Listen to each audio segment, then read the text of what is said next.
మొన్న 2 సార్లు మేము 2 వీడియోలు చేసాం బెగ్గింగ్ మాఫియా అని చెప్పేసి. బెగ్గింగ్ మాఫియా అనడం తప్పే సార్.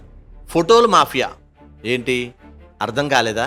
ఎస్, ఎవడో ఒక ఇద్దరు రావడం, ఒక 4-5 పొట్లాలు తీసుకురావడం, వీళ్ళకి ఇస్తున్నట్టు భారీగా పెద్ద లైన్, అప్పటికే ఒక 20-30 మంది గుమిగూడిపోతారు.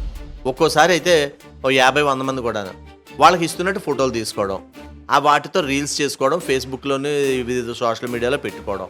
ఈ పిచ్చి ఎక్కువైపోయిందండి.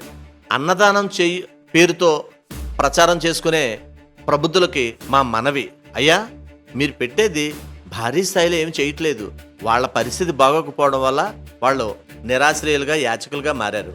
మీరేదో ప్రపంచాన్ని ఉద్ధరించేసినట్టు, ఇక మీరు తప్ప ఇంకెవడో వాళ్ళకి భోజనం పెట్టలేనట్టు వాళ్ళకు ఒక పొట్లం ఇచ్చి 100 ఫోటోలు తీసుకుని దాన్ని పబ్లిసిటీ పిచ్చిగా మీకున్న పిచ్చిని బయటికి ప్రచారం చేయడం బాలేదు అనేది పలువురి మాట. ఇప్పటికైనా మీరు మారండి. మీరు ఇది ఏమీ చేసేయట్లేదు. మనం చేసే పని మనం చూడడం కాదు, భగవంతుడు చూడాలండి. మీరు నమ్మిన దైవం చూడాలి. అంతే తప్పించి వాళ్ళకు ఒక పొట్లం ఇచ్చి 100 ఫోటోలు తీసి ఆ ఫోటోల్ని సోషల్ మీడియాలో పెట్టుకోవడం కరెక్ట్ కాదు. అయితే ఇక్కడ ఇంకొక విషయం కూడా ఉంది. మీరు పెట్టిన అన్నప్రసాదం ఎలా వృధా అయిపోతుందో చూడండి. సగం సగమే తిని అక్కడ డివైడర్ మీదే పడేస్తున్నారు. ఆకులు కూడా వాళ్ళ పక్కన వేయట్లేదు. ఆ పక్కన డస్ట్బిన్ ఏదో ఎవరో పెడుతున్నారు, లేదంటే ప్రక్కన పెట్టుకుంటే బాగుండు. ఎక్కడ పడితే అక్కడ చేసేస్తున్నారు. పెట్టేదేమో 4 పొట్లాలు. కేవలం పబ్లిసిటీ కోసం అన్నప్రసాద వితరణ చేస్తుంటే మాత్రం దయచేసి అటువంటి పనులు చేయొద్దనేది మా మనవి.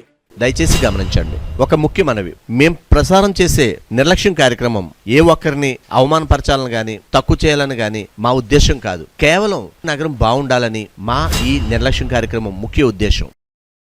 ఇలాంటి చాలా ఉన్నాయి, ఇంకా దాచాం కుప్పలుగా.